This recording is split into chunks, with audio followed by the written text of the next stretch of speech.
रहे हैं news beat पारस जहांजेब के साथ। बल्ले का झगड़ा, जीत का तड़का और नया गवाह, ये हैं वो बीट्स जिन पर बात करेंगे आज न्यूज बीट में। अस्सलाम वालेकुम, मैं हूं पारस जहांजेब। कोई मुकाबला हो, कारकर्दगी हो, खेल हो, दौड़ हो, कोई इम्तहान हो या इलेक्शन, अगर जांचने, परखने, खंगालने और नतीजा निकालने का पैमाना एक हो तो नताइज बेहतर निकलते हैं, काबिल कबूल होते हैं, लोग इन नताइज पर यकीन करते हैं। सबको जांचने के लिए एक पैमाना प्रोसेस की शफाफियत कहलाता है, लेवल प्लेइंग फील्ड कहलाता है। ऐसे प्रोसेस में जीतने वाले की जीत पर सब एतबार करते हैं, उसकी फतह को काबिल कबूल तस्वुर करते हैं। लेकिन अगर जांच पड़ताल का पैमाना एक ना हो, एक फरीक के लिए पैमाना अलग और दूसरे के लिए अलग हो, एक की आंख का शहतीर भी दिखाई ना दे और दूसरे की आंख का तिनका भी खटकता रहे, तो ऐसे पैमाने पर जांचे गए नताइज मोतबर नहीं होते। ऐसे नताइज काबिल एतराज होते हैं, नाकाबिल कबूल होते हैं और गैर शफाफ होते हैं। कहा जा रहा है कि अब सियासी जमातों के इंट्रा पार्टी इलेक्शन जांचने का पैमाना अलग अलग होने का तासुर सामने आ रहा है। हालांकि सब जमातों के पार्टी इलेक्शन का प्रोसेस एक जैसा, तरीक़ेकार भी मिलता जुलता और नताइज भी एक जैसे ही हैं। तो फिर आखिर क्या वजह है कि शहबाज शरीफ बिला मुकाबला पार्टी के सदर बन जाएं तो आवाज आती है कबूल है, कबूल है, ये इंतखाब कबूल है। एहसन इकबाल बिला मुकाबला सेक्रेटरी जनरल बने तो आवाज आती है दुरुस्त है, दुरुस्त है, ये इंतखाब दुरुस्त है। राना सनाउल्लाह बिला मुकाबला पंजाब के सदर करार दिए जाएं तो आवाज आती है वाह वाह, क्या इंतखाब है।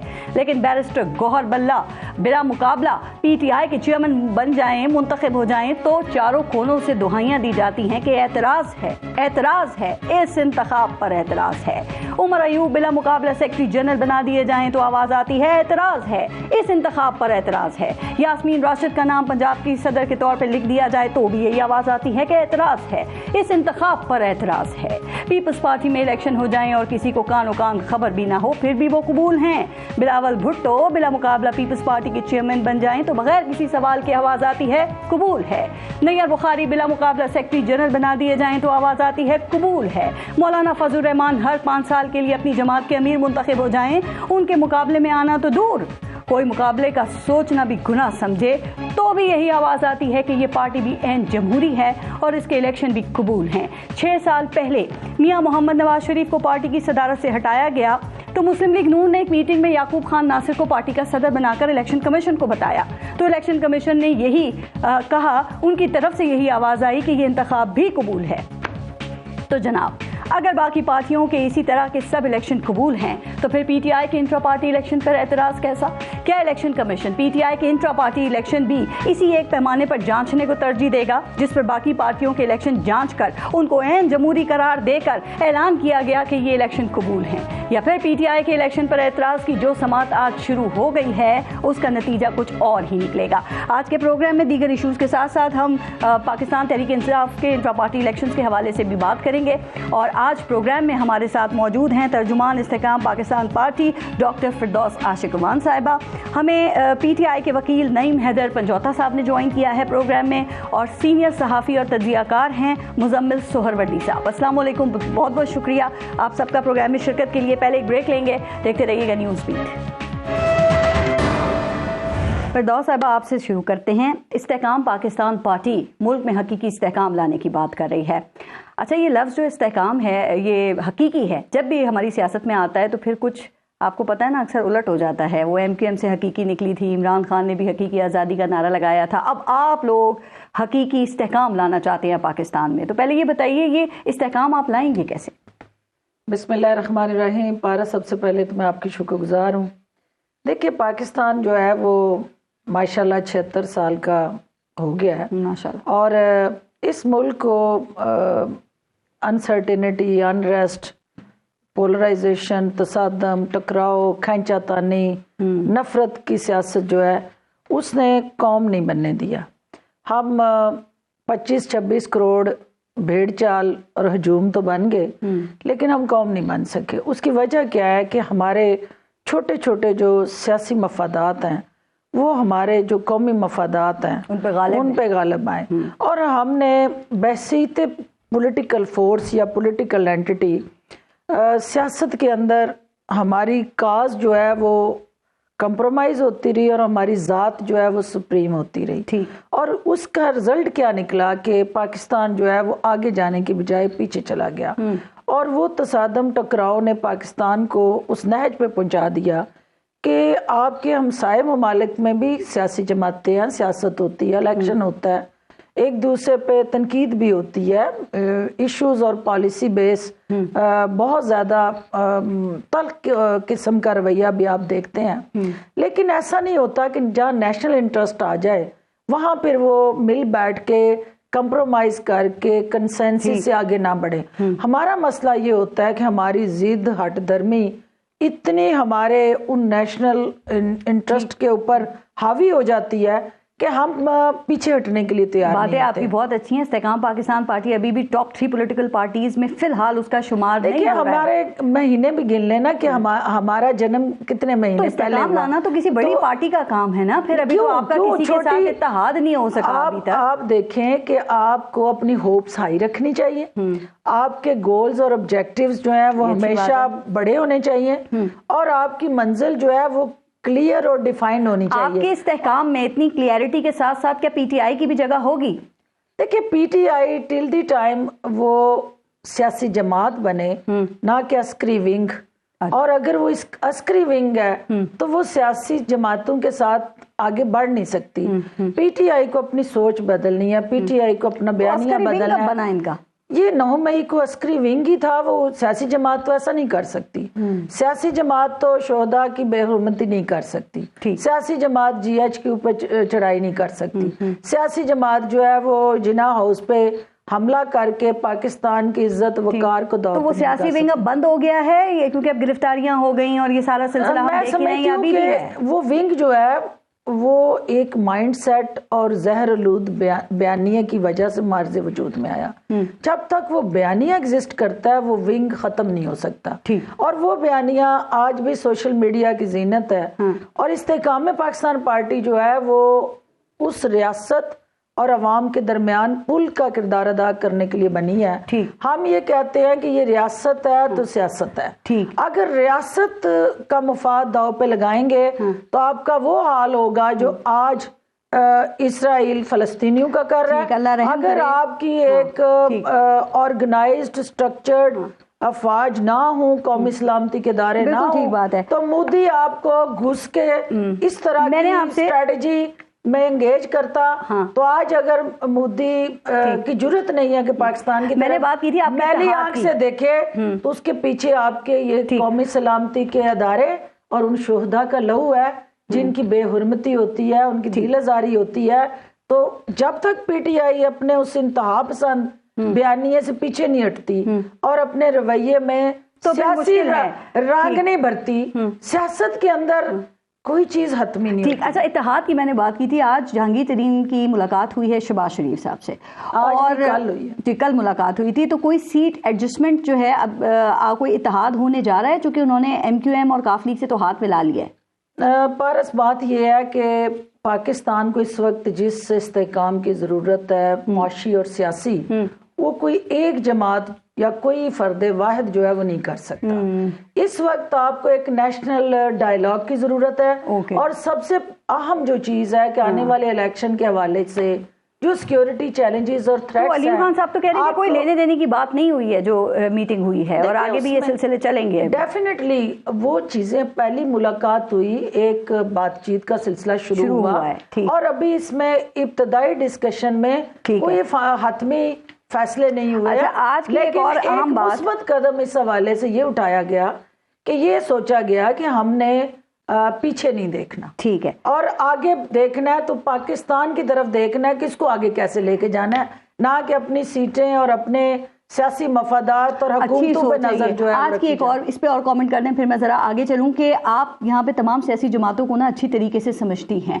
जिस तरह उनमें इंट्रा पार्टी इलेक्शंस होते हैं वो भी यहाँ सबको मालूम है। तो जिस तरह पीटीआई के हुए इसी तरह बाकी सियासी जमातों के भी हो रहे थे। तो फर्क क्या है आपके ख्याल में? इनको बल्ले का निशान अब नहीं मिल जाना चाहिए? इंट्रा पार्टी इलेक्शन दोबारा करवा दिए। मैं आपको सिर्फ इतना कहूंगी कि एक साहब खड़े थे और लोग वायलेट करते, क्रॉस करते, इशारा गुजरते जा रहे थे।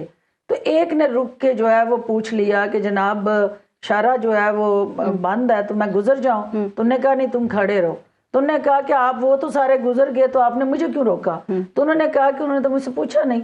तो आपको जो इंट्रा पार्टी इलेक्शन जिन जमातों का आपने कहा आइडियल कंड्यूसिव किसी जमात का वो बिल्कुल था नहीं कि उन्होंने अपने ही बनाए हुए SOPs को फॉलो किया हो। लेकिन मसला एक है कि उनके इलेक्शंस को किसी ने चैलेंज नहीं किया और इनके कर दिया, और इनके इलेक्शन को चैलेंज किया। अब अगर वो उनको चैलेंज करती, PTI कर देती ना कि ये पीपल्स पार्टी या PMLN ने as per the election commission mandate election नहीं कराए, तो उनको भी आज कटहरे में खड़ा होना पड़ता। तो जब वो आपने जहां चैलेंज होगा कानून को आवाज दी जाएगी तो कानून हरकत में आएगा, और जहां कानून हरकत में आएगा वो अल्टीमेटली आपको रूल ऑफ लॉ को फॉलो करना पड़ेगा। पंजौता साहब, आप लोग कहते हैं कि वोट इमरान खान का है, तो बल्ले के निशान से इतनी उम्मीदें आप लोगों को क्यों हैं? अगर बल्ले का निशान नहीं मिलता या कोई और निशान भी मिल जाता है तो वोट तो आपके लीडर को ही मिलेगा ना।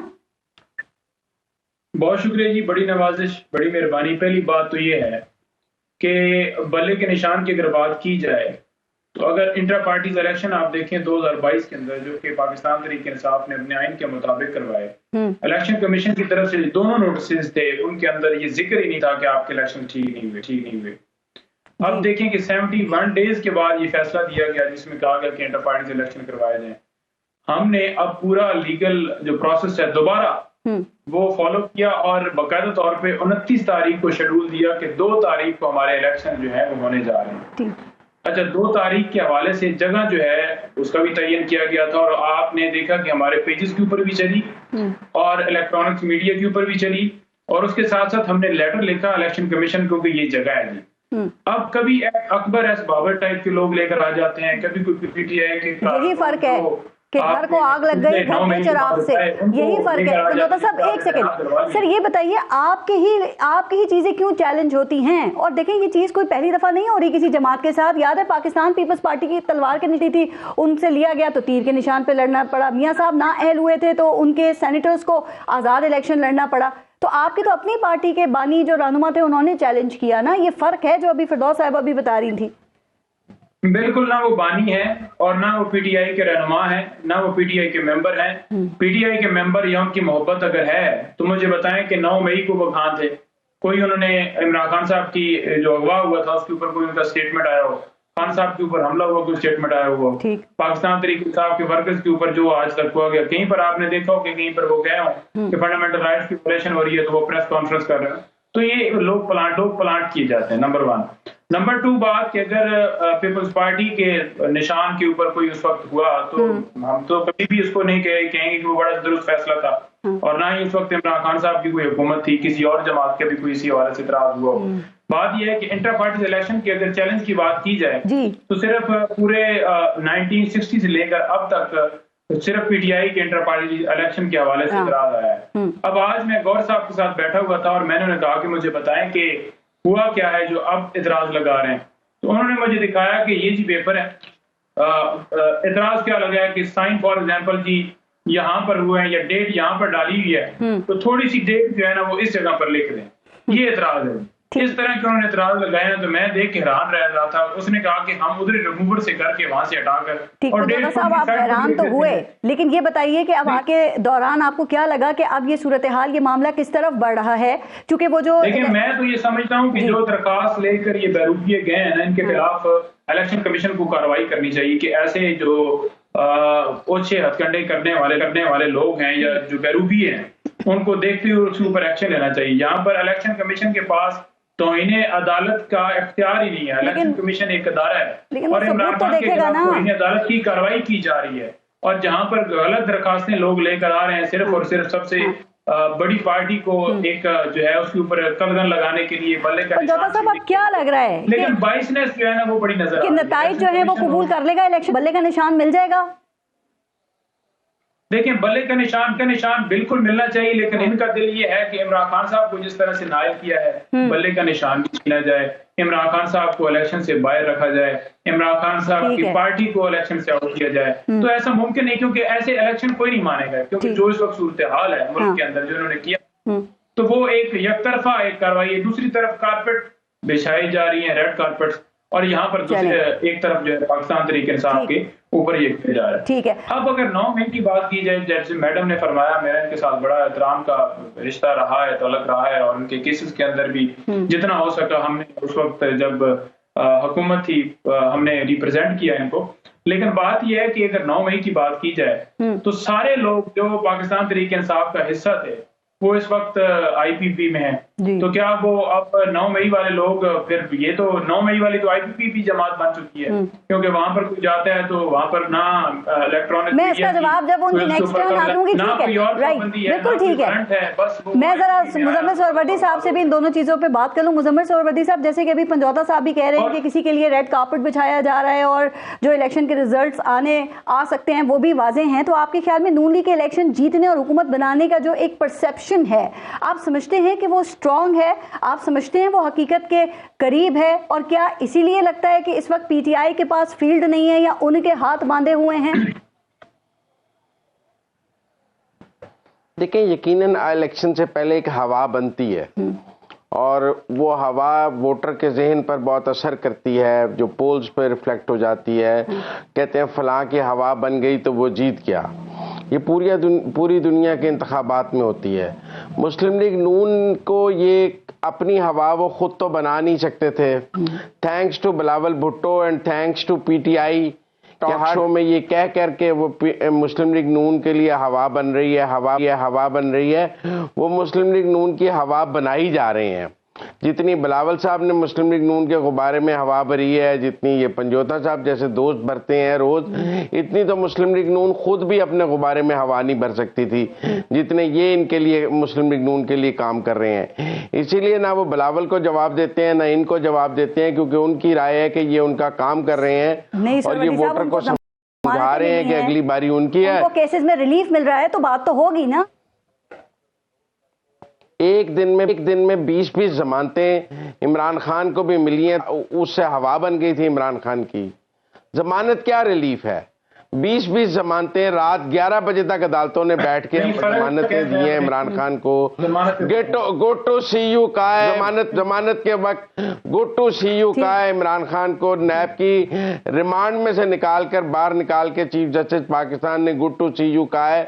जमानत क्या रिलीफ है? तो मेरे ख्याल में कि अगर नवाज शरीफ को एक जमानत अगर नवाज शरीफ को एक जमानत मिलने से बाकी सियासी जमातों की हवा निकल जाती है तो फिर तो ये कोई मुकाबला ही ना हुआ कि अगर वो जिसको आपने 2002 में इलेक्शन नहीं लड़ने दिया, 8 में नहीं लड़ने दिया, 18 में नहीं लड़ने दिया, 18 में भी नहीं लड़ने दिया, वो इलेक्शन लड़ने के लिए अहल हो जाए तो बाकी सियासी जमातें आपके ख्याल में जो आप बात की ये सब ऑर्गेनिक तरीके से होगा या जो अभी आपने बात की है उसी तरीके से होगा जैसे कि 2002 या 2018 में नून लीग के खिलाफ हुआ था? और अगर सोहरवर्दी साहब वैसे ही होता है तो फिर ये इलेक्शन जो है इस पे सवालात नहीं उठेंगे, फिर इसकी क्या क्रेडिबिलिटी रह जाएगी? ये लॉ ऑफ द लैंड है जी। आपने कानून बदलने नाअहली का, आप तब तो कहते थे मुझे बड़ा पसंद है नाअहली का कानून और ये मौजूद होना चाहिए। जब नाअहली का कानून मुल्क में मौजूद है तो फिर इस पर एतराज कैसा? जब बेनजीर भुट्टो इसमें से गुजरी हैं, जब नवाज शरीफ इसमें से गुजरे हैं, तो आज अगर इमरान खान को इस चक्की में से गुजरना पड़ रहा है तो आप कह रहे हैं कि बड़ा सर आप उसूली तौर पे ठीक, आप उसूली तौर पे समझते हैं कि पीटीआई के जो इंट्रा पार्टी इलेक्शंस हैं सिर्फ उन्हीं के ऊपर सवालात हैं कि 1.5 साल पहले ये इलेक्शंस हुए और चंद दिन पहले इनको मुस्तरद किया गया है और बल्ले का निशान जो उनका था इंतखाबी उसको भी रोका हुआ है? पहली बात तो ये है कि मैंने आपका इंट्रो भी सुना है जी। ये जो इंट्रा पार्टी इलेक्शंस हैं ये कोई कंपैरेटिव एनालिसिस का खेल नहीं है, क्योंकि सब सियासी जमातों का आइन और सब सियासी जमातों के कवायद एक जैसे नहीं है। हर सियासी जमात को ये इजाजत है कि वो अपने आइन और अपने रूल्स के तहत अपने इलेक्शन कराए। ठीक को मुल्क में सारी सियासी जमातों के इंट्रा पार्टी एक कानून और एक कवायद के तहत नहीं होते, लिहाजा आप एक दूसरे से कंपेयर कैसे कर सकते हैं जब एक आइन नहीं है सबका, एक कानून नहीं है, एक कवायद नहीं है। तो पीटीआई के इंट्रा पार्टी इलेक्शंस को जांचा पीटीआई के आइन और कवायद के मुताबिक जाएगा, उन्हें मुस्लिम लीग नून या पीपल्स पार्टी के आइन और कवायद के मुताबिक नहीं जांचा जा सकता। अच्छा, तो ये कंपैरेटिव एनालिसिस का तो खेल नहीं है। पीटीआई ने अपने आइन में जो इलेक्शन का तरीकाकार लिखा है, इलेक्शन कमीशन देखेगा कि उस तरीकाकार के मुताबिक ये इलेक्शन हुए हैं या नहीं हुए हैं। मुझे समझ नहीं आई कि इन्हें खौफ क्या था इंट्रा पार्टी इलेक्शन से। अगर इमरान खान ने गौहर खान को नामजद किया था, तो अगर जो अकबर एस बाबर कागज जमा करा भी देते, अगर ये वोटर लिस्टें जारी कर भी देते, अगर ये एक शेड्यूल देते कि 9 बजे कागज जमा होंगे, 11 बजे तक कागज जमा कराने की टाइम है, 12 बजे स्क्रूटनी होगी, 3 बजे जो है हतमी लिस्ट लगाई जाएगी, और फिर 3 बजे ऐलान कर देते कि जनाब जो बिला मुकाबला हो गए, तो एक ड्यू प्रोसेस ऑफ लॉ पूरा हो जाता। ये जो 15 मिनट में कराएंगे तो फिर सब सवाल उठाएंगे कि ये 15 यही तो मसला है कि इनके कराने पे सवाल उठा, लेकिन बात वही थी। अब आपने खैर उसको क्लियर भी कर दिया है कि नून लीग के भी इंट्रा पार्टी इलेक्शन हुए, वो कितने मुख्तलिफ थे। और सुहरवर्दी साहब आप ठीक कह रहे हैं, नून लीग हो, पीपल्स पार्टी हो, JUIF हो, सब जमातों में ही हमने देखा कि जो इंतखाब है वो बिला मुकाबला होता है, या नाम नेहाद जो वोटर्स हैं उनके जरिए ही किया जाता है। फर्क सिर्फ ये ना कि वो काबिल कबूल होते हैं, जैसे फिरदौस साहिबा ने भी कहा कि उनको कोई चैलेंज नहीं करता, और इनके जो उस पर एतराज था इंट्रा पार्टी इलेक्शन के ऊपर। अब आपको क्या लग रहा है कि निशान मिलेगा? जी, इस जो इलेक्शन कराया है इस पर नहीं मिल सकता। अगर मिलेगा तो वो रियायत होगी, वो गैर मामूली रियायत होगी इलेक्शन कमीशन की इनको निशान देना। कानून के मुताबिक जिस तरह के बोगस इंट्रा पार्टी इलेक्शन कराए गए हैं उसमें तो ये निशान नहीं मिल सकता। भी नहीं है कि ये निशान मिले बल्ले का, तो ये क्यों नहीं चाहेंगे? अगर ये अपने इंट्रा पार्टी इलेक्शन ट्रांसपेरेंट करा दें तो इन्हें क्या मसला है? इनको क्या खौफ है कि इन्होंने अगर अपने आइन में एक इलेक्शन का तरीकाकार लिखा है तो ये उसके मुताबिक करा दें, ट्रांसपेरेंट करा दें। 15 मिनट में कराने की मैंने कहा कि पीटीआई खुद भी नहीं चाहती कि बल्ले का निशान मिले, क्योंकि अगर बल्ले ये निशान मिलेगा तो ये वैसे भी इलेक्शन में हार जाएंगे।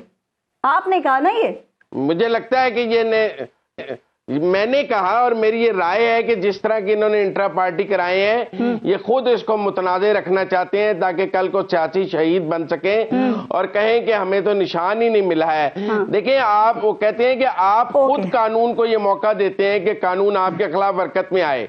अगर इस वक्त इनकी अपनी हरकतें ऐसी हैं कि ये बल्ले का निशान नहीं लेना चाहते, बल्कि ये चाहते हैं कि जिस तरह अगर इमरान खान ने नहीं लड़ना तो फिर बल्ले का निशान भी ना हो, मतलब ये सब कुछ इलेक्शन लड़ेंगे तो लड़ जाएंगे। एक तरफ आप ये कहते हैं या आप ये समझते हैं, दूसरी तरफ जो एक परसेप्शन है नून लीग की जीत का, उसके हवाले से आप ये समझते हैं कि वो काफी स्ट्रांग है, वो हकीकत के करीब है। तो वो जो सर्वेज हो रहे हैं वो क्या हकीकत पे मबनी नहीं है, या उनकी कोई वैल्यू नहीं है?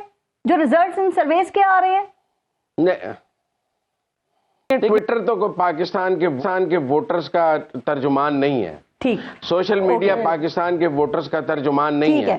ये तो बैलेट है ना। ये बैलेट है। अब आप एक पोल ट्विटर पे रखते हैं और वो यूके में या यूएसए में बैठे 1000 लोग उसमें पोल कर देते हैं, वो उनमें से 999 ने शायद वोट डालने आना भी नहीं है इस बार। तो फिर ये जो ट्विटर और सोशल मीडिया के पोल्स हैं, इनसे अगर इम्प्रेस होकर इलेक्शन लड़, ठीक है।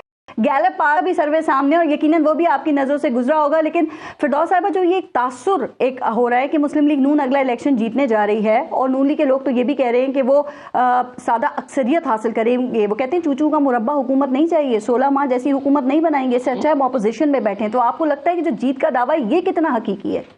भारत, सबसे पहले तो चूंकि जो डिस्कशन चल रही है सिर्फ 2 उसमें पॉइंट्स ऐड करना, इसका जवाब दे दें, फिर मैं ब्रेक लूंगी, फिर इसका जवाब ब्रेक के बाद दीजिएगा। इसमें सिर्फ एक चीज़ है, देखें जी, जो आपका सियासी जमातों के हाई होप्स रखना उनका हक है। कोई भी जमात अगर अपने आने वाले वक्त के लिए एक आइडियल कंड्यूसिव एनवायरनमेंट आइडियलाइज करती है तो हमें उस पर इतराज़ नहीं है। देखना ये है कि आने वाला वक्त जो है वो उनकी इन ख्वाहिशात को किस तरह आपके ख्याल में अमली अंजाम कितनी मजबूत है, कितनी सीटें ले लेगी? देखिए, ये डिपेंड करता है कि आपकी जो स्ट्रेंथ है, जो पावर पॉलिटिक्स और ग्राउंड रियलिटीज जो हैं उनके साथ 8 फरवरी वाला दिन जो है 50% इलेक्शन आपका इलेक्शन से पहले है और 50% इलेक्शन वाले दिन है। पहले आपकी प्री इलेक्टोरल जो कैंपेन है और फिर ड्यूरिंग पोल और फिर आफ्टर पोल। तो जो ड्यूरिंग अभी जो है अभी तो इब्तिदाई इश्क है, तो अभी तो आगे देखिए होता है क्या। लेकिन राना सनाउल्लाह कहते हैं 141 में से यानी 141 में से 125 नशिस्तें हम पंजाब में हासिल करेंगे। जी क्या हाइशात पे तो कोई पाबंदी नहीं है। मैंने कहा है कि अच्छा सोच रखना, अपने लिए बड़े अजाइम और बड़ी। लेकिन क्या ये अच्छी सोच इसलिए है कि पीटीआई के हाथ बांध दिए गए हैं, उनके मुकाबले पे इस वक्त वो ग्राउंड के अंदर नहीं है? नहीं, ऐसा नहीं है। देखिए बहुत सारी उस ग्राउंड के अंदर इंडिपेंडेंट्स भी होंगे, बहुत सारे जो है उसके अंदर इस्तेकाम में पाकिस्तान पार्टी का अभी तक हमारा कोई इल्हाक नहीं हुआ है, वो इस तरह से हमारी फाइनल सीट एडजस्टमेंट नहीं हुई है। वो सिनेरियो क्या बनता है, पॉलिटिकल लैंडस्केप क्या बनता है, ठीक है, उसके अंदर उस सियासी मंजरनामे के अंदर कौन सी जमात जो है वो किस पॉलिटिकल स्ट्रेंथ के साथ मैदान में उतरती है, इसका फैसला 8 फरवरी को वोट की पर्ची ने करना है, मेरी और आपकी ख्वाहिश ने नहीं करना। ठीक नहीं, अवाम के मुताबिक ही होना चाहिए। जो अवाम की ख्वाहिश के मुताबिक ही अगर रिजल्ट आए तो क्या बात है। फिर ब्रेक लेते हैं, देखते रहिएगा न्यूज़ बीट। अच्छा फिरदौस साहबा, एक तो पंजौता साहब ने जो कहा था कि ज़्यादातर लोग तो पीटीआई के आईपीपी में आ गए हैं, कि उनके हवाले से भी बात कर लें, फिर मैं ज़रा मियाँ साहब के हवाले से आपसे पूछूंगी जो उनको रिलीफ मिल रहा है। देखिए पहली बात तो ये है कि पंजौता साहब और बाकी जमातों का क्या फ़र्क था कि अगर सब कुछ ठीक हो रहा होता, आइडियल एनवायरनमेंट होता, जमातों के अंदर जमहूरियत होती, यहाँ इंस्टीट्यूशन स्ट्रांग होते, बदकिस्मती से किसी सियासी जमात के अंदर जो थी वो जमहूरियत नहीं है, उनके रवैये जमहूरी नहीं है।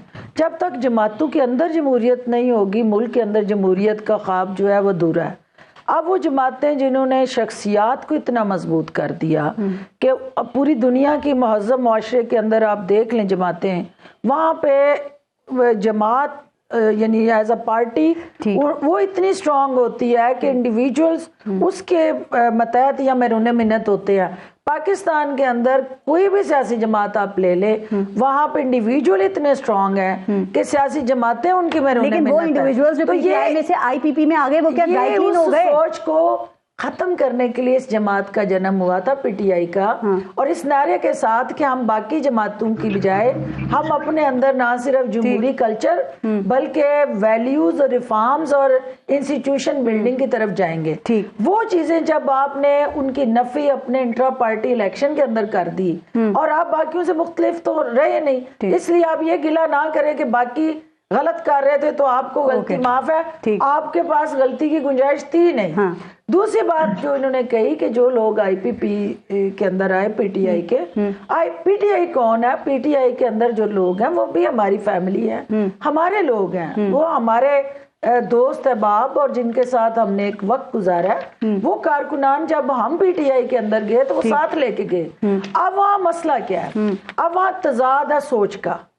वो पीटीआई के लोग जो 9 मई के बयानिए के साथ नहीं खड़े होना चाहते, वो मुस्लिम लीग नून या पीपल्स पार्टी के साथ नहीं जा सकते। अल्टीमेटली अगर वो हमारे साथ आए हैं तो अपने घर के अफराद के दरमियान आए हैं। अच्छा। उसके अंदर भी क्योंकि हमारी स्ट्रगल और फाइट तो उन्हीं 2 जमातों के खिलाफ थी ना। हम तो इसी नजरिए के तहत हमारा जन्म हुआ ना कि हमने पाकिस्तान तो आपकी भी तो सारी सियासत अभी तक इमरान खान के गिर्द ही घूम रही है। आपके वर्कर्स कन्वेंशन में आपके कायदीन की तकारीर सुन लें, वो भी इमरान खान के गिर्द ही घूम रही होती है। आखिर में कुछ अपने मंशूर का जिक्र कर देते हैं। जो खान साहब का विक्टिम है वो जख्म अभी ताजा है। कितने अरसे रहेंगे वो ताजा? आगे बढ़े, अभी आप आगे बढ़ने की बात करते हैं। जो उनको मरहम मिलता जाएगा, जख्म भरते जाएंगे, तो अगला जो पाकिस्तान का हमारा सफर है वो रवां दवा होता है। पंजौता साहब, ये इमरान खान किस बुनियाद पे डील को मुस्तरद कर रहे हैं? चूंकि इसके लिए तो डील का होना जरूरी है ना, तो इस मौके पर खान साहब को कोई डील की ऑफर क्यों करेगा? ये भी तो सवाल जहन में आता है। बहुत शुक्रिया फारिस। पहली बात तो ये है कि इमरान खान साहब ने हमेशा जब भी उनसे मुलाकात हुई, मेरी जब अटक में उनसे मुलाकात हुई थी, तो इस तरह की अफवाहें उस वक्त फैलाई जा रही थी और इसलिए ये तसर दिया जा रहा था कि लोगों को लगे कि खान साहब अपनी मरीज से बैठे हुए हैं और वो किसी वक्त भी डील करके बाहर आएंगे या उनकी बातें चीतें हो रही हैं, तो उन्होंने तरतीब की। दूसरी बात यह है कि नवाज शरीफ साहब के हवाले से जो बात की जा रही थी कि उनको 2002 में जनाब नहीं आने दिया गया, 18 में उनको नहीं आने दिया गया जी। तो मेरे भाई अगर वो डील से आएंगे, ठीक है जी, तो फिर उनके साथ यही असर होगा ना। आप जो है तरीकाकार जो है अवाम की ताकत से, अवाम के वोट से आए ना, आप डील वगैरह क्यों चूज करते हैं? जब आप डील से आएंगे फिर आपको भी होगा कि मैं दिहाड़ी लगाऊं और मैं पैसे बनाऊं, मैं अपने अकाउंट्स बनाऊं, मैं अपनी जायदादें बनाऊं और फिर बाहर चला जाऊं और फिर बादशाह सलामत वहां से आए और फिर कारपेट पे जाए जाएं, फिर ऐसे ही होगा। परफॉर्मेंस की बुनियाद के ऊपर लोग वोट देते हैं। आपकी परफॉर्मेंस जीरो है। नवाज शरीफ साहब वो मनसूबा लॉन्च कर लिया गया, फिर उसके बाद मरीम नवाज साहब उसको भी रद्द कर दिया गया। सेकंड देखिए, ये फैसला आप आवाम को करने दें, परफॉर्मेंस पे वो ज्यादा बेहतर जानेंगे। लेकिन मैं चूंकि आपने मियां साहब का जिक्र किया तो आप पैनमा आया, जीआईटी बनी, जीआईटी के जो उसमें लोग थे उनको एक मुअज़्ज़ज़ जज ने हीरा करार दिया। उसके बाद सुप्रीम कोर्ट से मियां साहब को सजा हुई, एहतसाब अदालत में रेफरेंस दायर हुआ, निगरान जज मुकर्रर हुए, मियां नवाज शरीफ, मरीम नवाज को 8 साल सजा सुनाई गई और पीटीआई ने खूब जश्न मनाया। अब उन्हीं केसेस में वो बरी हो रहे हैं। तो ये बताइए उस वक्त आप लोग क्या किसी यानी कि पीटीआई किसी डर्टी गेम का हिस्सा बनी हुई थी? देखें, पहली बात तो ये है कि अगर केसेस की बात की जाए तो मुझे बताएं कि कोई उन्होंने अभी तक भी रसीदें दी हों।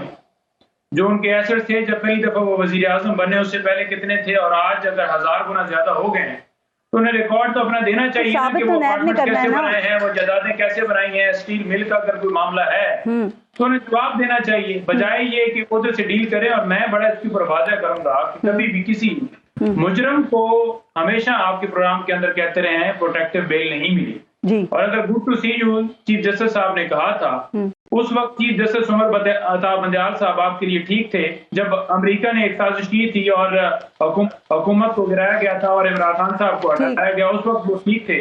और जब उन्होंने जाकर उन्हें एक गैर कानूनी अगवा के ऊपर ये कहा कि रिलीज किया जाए तो फिर वो गलत हो गए। आप अपने जो है इदारों का देखें ना कि किस तरह उनको टूल बना के इस्तेमाल किया गया और उनको जिस मुकदमे में जमानत के लिए उन्होंने रजू किया था इस्लामाबाद हाईकोर्ट में, उससे गिरफ्तार कर लिया गया। अब दूसरी बात यह है कि 9 मई की बात कर रहे हैं और इंटर पार्टीज इलेक्शन के हवाले से हमने बड़ा वाज़ेह कहा है कि जितनी जमातें हैं आज तक किसी के इंटर पार्टीज इलेक्शन नहीं इस तरह से कहा गया कि आप दोबारा करवाएं। दूसरी बात यह है कि जो नून लीग ने या पीपल्स पार्टी ने वो जवाब दे दिया कि वो पार्टी आइन के मुताबिक हुआ ना। थोड़ा सा टाइम का फॉरवर्डी साहब से एक बात पूछनी है कर दिया। मैं इसमें सिर्फ एक चीज पंजोता साहब कह रहे हैं कि गुड टू सी यू एक मुस्लिम उम्मा के लीडर को कहा गया। देखिए, अदालतों के अंदर मुल्ज़म की कोई तफरीक नहीं होती, ठीक है, वो उसका माजी और हाल का कंडक्ट मैटर नहीं करता, वो केस मैटर करता है और अदालत फेस नहीं देखा करती, केस देखा करती है। आप ठीक कह रही हैं, लेकिन अदालत से सजाएं हुई, इसका वही अदालत बरी कर रही है तो सवालात उठेंगे। अदालत ने फेस देखा था, केस नहीं देखा था, ठीक। और वो फेस देख के जब आप फैसले करेंगे तो इस मुल्क के अंदर रूल ऑफ लॉ का कत्लेआम जो है पीटीआई के हाथों हुआ। मुजम्मिल और वो तासर गया कि एक मखसूस सोच, एक मखसूस ज़हन, एक सर टाइम जरा अदालतों को डिफॉल्ट कर रहा है। उस वक्त भी आपने खुद बताया कि 9-9, 11 बेल्स थोक के हिसाब से लूट से लगी बेल्स की और यही अदालतें दे रही थी उस वक्त।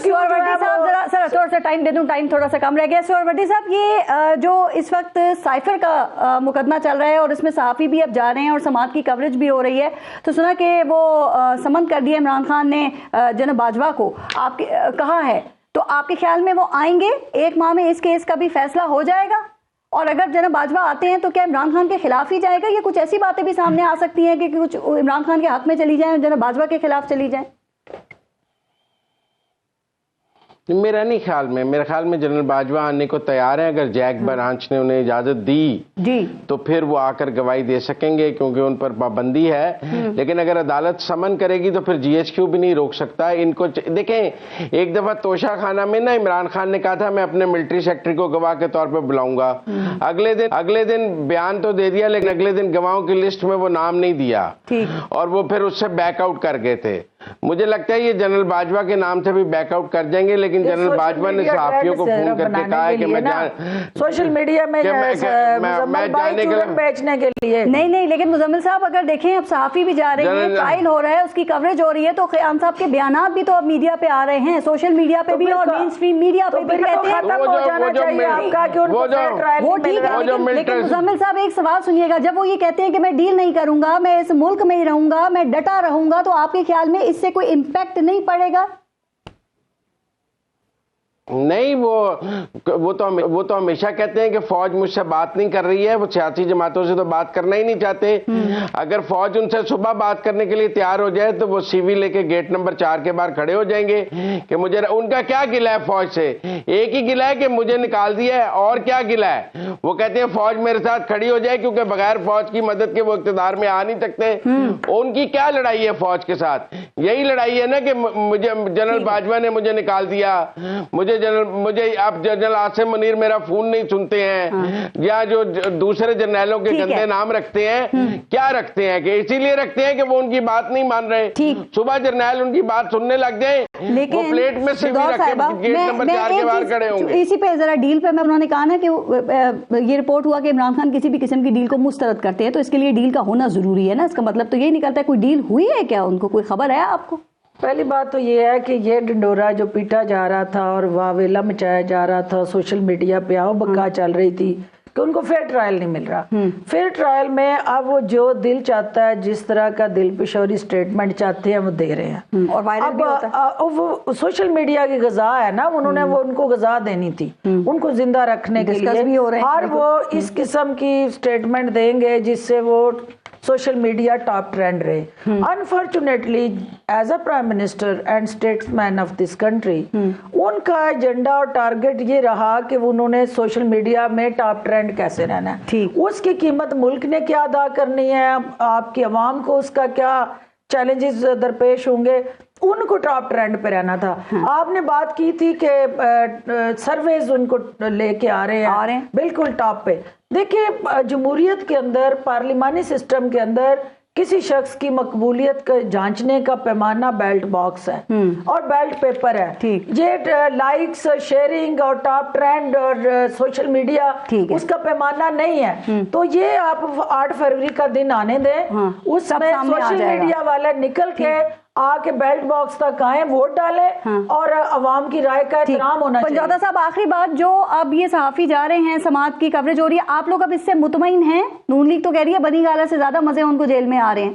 देसी मुर्गी देसी घी में पक्की। देखिए, इनकी मर्जी है जी, अपनी जो है वो क्या कहते हैं कि अपने गुस्से के अंदर जो मर्जी है कहें। बात यह है कि अगर बाजवा साहब की बात की जाए तो बिल्कुल उनको जो है आना चाहिए मुकदमे के अंदर। ठीक, आप मुतमईन हैं? बस ये बता दें है कि गवाहों को पेश करने का मौका तोशाखाना केस के अंदर खान साहब को नहीं दिया गया। रोज करते हैं, पॉपुलैरिटी लेते हैं।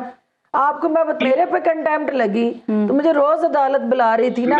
पंजौता साहब मेरे वकील होते थे, वो खान साहब से मैंने आके गिला किया कि आपने ना देखिए प्रेस कॉन्फ्रेंस करवा दी, तो मुझे जो है वो कंटेम्प्ट पे बुला लिया चीफ ने। तो उन्होंने कहा तुम क्यों परेशान हो, अच्छा है रोज तुम अदालत जाओ तो रोज तुम्हारी कवरेज। पंजौता साहब उनके ख्याल में कवरेज जो है ना अदालत के अंदर उन केसेस का डिस्कस करना बंदे को पॉपुलैरिटी देता है। जी जरा मुकम्मल करें, मैं शो क्लोज करूं, टाइम खत्म हो रहा है बिल्कुल। उनके वकला को जी पंजौता साहब, मुझे आप बात ही नहीं करने देते, जब बात ही नहीं करने देते तो फिर नहीं करने दे कंटिन्यू, नहीं करने दे, फिर रहने दे। मैं जो बात करता हूँ आप काट देते हैं। पूरे प्रोग्राम के अंदर आप देख ले, प्रोग्राम के अंदर कितना टाइम आपने इनको। आपकी पुरानी साथी है ना, इसलिए कहते हैं सबसे ज्यादा आपको वक्त मिला है, बाद में देख ले। मैं फिर पूछूं, मुतमईन हैं अब आप लोग? साइफर की जो समाअत में आपका वो नहीं जवाब दिया आपने। देखिए, मैं वही गुजारिश कर रहा हूँ, साइफर के ऊपर भी मैंने बात करनी थी क्योंकि सवाल उतने आ जाते हैं दरमियान के अंदर। ये पहली बात तो ये है कि इस वक्त तक कोई सिर्फ सुप्रीम कोर्ट और हाई कोर्ट रह गया है जो इस वक्त जेल के अंदर नहीं अदालत गई। अब उस जेल को मेरा ख्याल में कोई नाम चेंज कर देना चाहिए, क्योंकि नैब हो, FIA हो या बाकी तरह, अदरवाइज जितनी कार्रवाइयां जिस तरह से चलाई जा रही हैं, नैब हो या इलेक्शन कमीशन हो या हर जगह के ऊपर, तो मेरा ख्याल में उन्हें अदालत के अंदर पेश करना चाहिए। आप क्यों नहीं पेश अभी भी मुतमईन नहीं लग रहे। ठीक, आप साथियों की आप आजादी की बात करते हैं कि बस पंजौता साहब फिर अगले शो में स्टूडियो आइएगा ना, तो इस पे जरा जो आप साफियों के हवाले से बात कर रहे हैं उस पर भी जरा आपसे बात। पंजौता साहब, सोहरवर्दी साहब और फिरदौस साहबा, बहुत बहुत शुक्रिया आप सबका प्रोग्राम में शिरकत के लिए। अपना और अपने मुल्क का ख्याल रखिए। पारस जहां से इजाजत दीजिए। अल्लाह ने के बाद।